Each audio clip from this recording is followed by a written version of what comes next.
Assalamualaikum warahmatullahi wabarakatuh. Nama saya Nadia Rizky Hayati dengan NIM 202203000051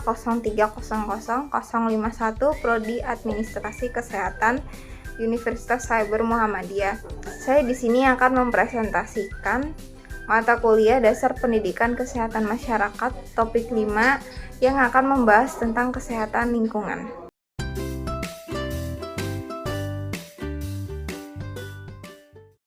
Pembahasan materi yang akan saya bahas ada pengertian kesehatan lingkungan, syarat lingkungan sehat, ruang lingkup kesehatan lingkungan, masalah kesehatan lingkungan di Indonesia, tujuan pemeliharaan kesehatan lingkungan, serta penutup. Pengertian kesehatan lingkungan. Kesehatan lingkungan adalah kondisi lingkungan yang mampu menopang keseimbangan antar manusia dan lingkungan untuk mendukung tercapainya kualitas hidup yang sehat, aman, nyaman, dan bersih. Adapun pengertian kesehatan lingkungan menurut para ahli. Yang pertama, P. Halton Purdon tahun 1971. Menurut P. Halton Purdon, kesehatan lingkungan merupakan faktor kesehatan yang meliputi seluruh faktor kesehatan manusia yang mengenai hubungan dengan lingkungannya. Yang kedua, ada WHO atau World Health Organization. Menurut WHO, kesehatan lingkungan merupakan salah satu kondisi lingkungan yang dapat menopang keseimbangan ekologi yang harus ada di antara manusia dan juga lingkungan agar dapat menjamin kondisi yang sehat dari setiap manusia. Selanjutnya ada syarat lingkungan sehat. Lingkungan yang sehat mempunyai beberapa syarat. Yang pertama, keadaan air. Keadaan air tidak berbau, tidak tercemar, dapat dilihat kejernihan air, dan air yang sudah pasti kebersihannya dimasak dahulu di suhu 100 derajat Celcius sehingga bakteri di dalam air mati. Yang kedua, keadaan udara. Udara yang di dalamnya diperlukan seperti oksigen, tidak tercampur oleh zat-zat yang merusak tubuh, misalnya CO2 atau karbon dioksida. Yang ketiga, keadaan tanah. Tanah yang baik untuk penanaman tumbuhan, tidak tercemar oleh zat-zat logam berat. Ruang lingkup kesehatan lingkungan. Secara garis besar, ruang lingkup kesehatan lingkungan adalah 1.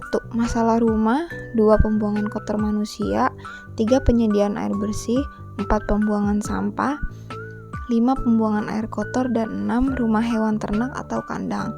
Ada pula masalah kesehatan lingkungan di negara berkembang meliputi 5 hal, yaitu 1. Masalah sanitasi atau jamban, 2. Penyediaan air minum, 3. Perumahan atau housing, 4.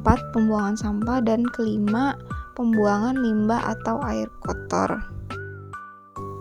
Kemudian masalah kesehatan lingkungan di Indonesia. Konstruksi rumah dan lingkungan yang tidak memenuhi syarat kesehatan juga merupakan faktor resiko sumber penularan berbagai jenis penyakit.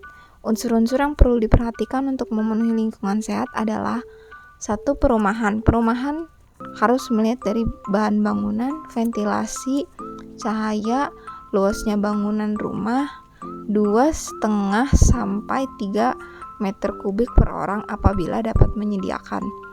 Kemudian penyediaan air bersih, syarat fisik, bening tidak berasa, syarat bakteriologis, dalam 100 cc air terdapat kurang dari 4 buah bakteri E. coli.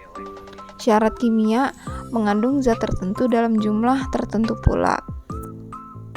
Ketiga, pembuangan kotoran manusia. Membuat tempat pembuangan kotoran manusia atau jamban yang sesuai dan sehat. Yang keempat, sampah. Memberikan penyuluhan tentang sampah dan cara tepat membuang sampah, menerapkan prinsip 3R, 4R, atau 5R. Yang kelima, air limbah atau air buangan. Ada pengolahan pendahuluan, kedua pengolahan pertama, ketiga pengolahan kedua, keempat pengolahan ketiga, kelima pembunuhan kuman, dan yang terakhir pembuangan lanjutan. Pembahasan terakhir adalah tujuan pemeliharaan kesehatan lingkungan. Yang pertama, mengurangi pemanasan global. Dengan menanam tumbuhan sebanyak-banyaknya, maka kita juga ikut serta mengurangi pemanasan global karbon dan menghasilkan zat O2 yang dapat dinikmati oleh kehidupan di bumi. Yang kedua, menjaga kebersihan lingkungan. Kita harus menjaga kebersihan lingkungan karena lingkungan yang sehat adalah lingkungan yang bersih dari segala penyakit. Bersih dari sampah pun penting. Sampah dapat dibersihkan dengan cara berikut. Membersihkan sampah organik. Sampah organik adalah sampah yang dapat dimakan oleh zat-zat organik di dalam tanah. Contohnya, daun tumbuhan, ranting, dan akar-akar tumbuhan. Yang kedua, membersihkan sampah non-organik.